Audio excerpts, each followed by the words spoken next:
Welcome to Chillin' 101. We hope this video helps.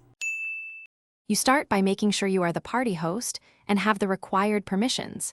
This matters because only hosts can save and launch matches.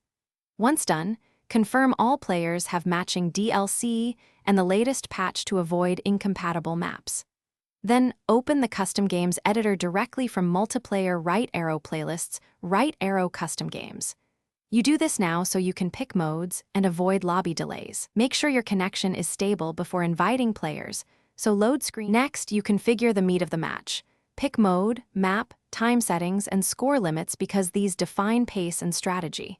Once set, assign teams and max players, then build or restrict loadouts and buy station rules to balance gameplay.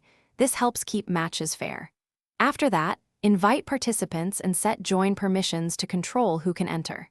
Finally, run a short practice round to verify spawns and round flow.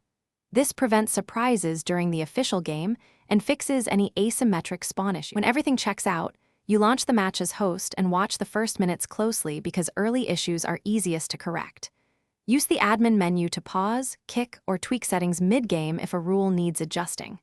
Start recording or streaming if you want a replay. If someone can't join, first ask them to relaunch the game. If that fails, restart the lobby and re-invite.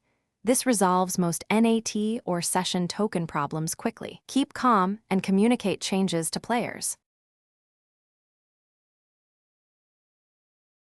Thanks for watching. Consider subscribing if we helped you.